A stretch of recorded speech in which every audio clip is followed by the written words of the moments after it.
आप हैं बिहार संवाददाता के साथ और मैं हूं मनोज चतुर्वेदी। सत्ता का तख्ता पलट करने के लिए चेहरों की जरूरत नहीं पड़ती, उसके लिए मुद्दे चाहिए। और आज के इस समय में मोदी को हटाने के लिए मुद्दे की जरूरत है, न कि चेहरे की। लेकिन तमाम राजनीतिक दल के जो बड़े बड़े चेहरे हैं वो ये सोच रहे हैं, ये समझ रहे हैं कि हम जो हैं वो अपना चेहरा आगे करके मोदी की सत्ता का तख्त पलट देंगे। लेकिन शायद ऐसा संभव नहीं है।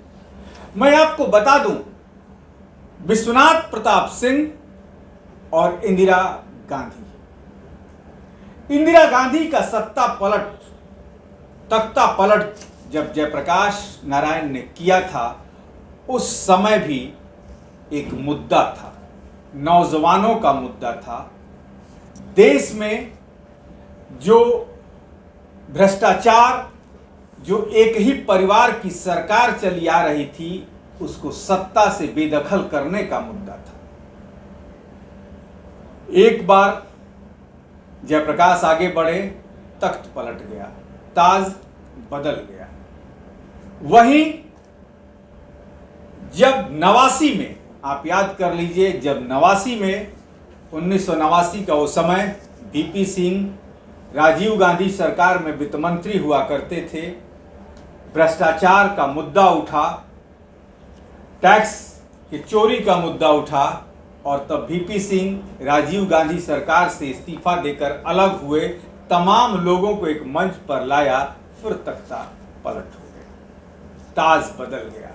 लेकिन उस समय इतनी पार्टियां नहीं थी, उस समय उस तरीके के वैसे लोग नहीं थे, क्षेत्रीय पार्टियों की दखलंदाजी बहुत कम थी। अब तो शायद उसमें भी दो चार और जुड़ गई है, लेकिन वीपी सिंह ने तख्ता पलट कर दिया। प्रशांत किशोर अपनी जनसुराज यात्रा के माध्यम से आज उन्होंने यही एक बात कही है और कहा कि मुद्दे होने चाहिए, चेहरे नहीं।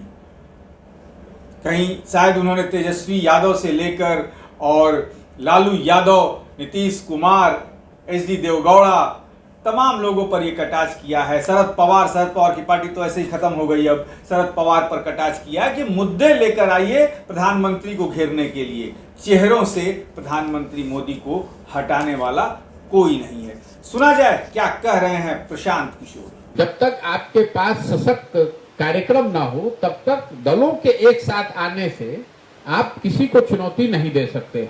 ऐसा आपको लग सकता है कि भाई सब लोग एक साथ आ गए, लेकिन उसका कोई परिणाम जमीन पर मिले, ऐसा हो नहीं सकता है। कई लोग, पत्रकार बंधु या राजनीतिक टीका टिप्पणी करने वाले लोग 1977 का हवाला देते हैं कि कैसे सारे दलों ने एक साथ आकर उस समय की प्रधानमंत्री इंदिरा जी और कांग्रेस की सरकार को हरा दिया। लेकिन ये आधा सत्य है। अगर इमरजेंसी नहीं हुआ होता, अगर जेपी के नेतृत्व में आंदोलन नहीं हुआ होता, सारे दल अपना भूलकर एक चुनाव चिन्ह पर चुनाव नहीं लड़े होते, तो आपको लगता है कि सिर्फ दलों के मिलने से इंदिरा जी हार जाती? तो अभी आज के संदर्भ में आपको जेपी या उनके समकक्ष उस तरह का कोई लीडर भी ढूंढना पड़ेगा। आपको जनता से जुड़े हुए विषय भी ढूंढने पड़ेंगे, उस पर नैरेटिव भी बनाना पड़ेगा। वो दोनों चीज हो तो दलों के मिलने का जरूर फायदा है। लेकिन अगर आपके पास और कई बार पत्रकार ऐसा समझते हैं कि चेहरा होना चाहिए, चेहरा भी होना काफी नहीं, जब सबसे महत्वपूर्ण है मुद्दा होना चाहिए। जैसे देखिए, दूसरा उदाहरण आपको दे रहा हूं, वीपी सिंह के समय भी सारे दल एक साथ मिलकर आए और उन्होंने कांग्रेस की बड़ी ताकत की सरकार, 400 से ज्यादा एमपी की सरकार को हरा दिया।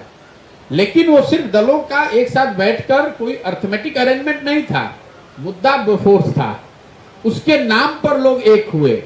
फिर दलों ने अपनी ताकत लगाई तो जनता ने बोफोर्स के नाम पर, भ्रष्टाचार के नाम पर वोट किया, तो उसका फायदा हुआ।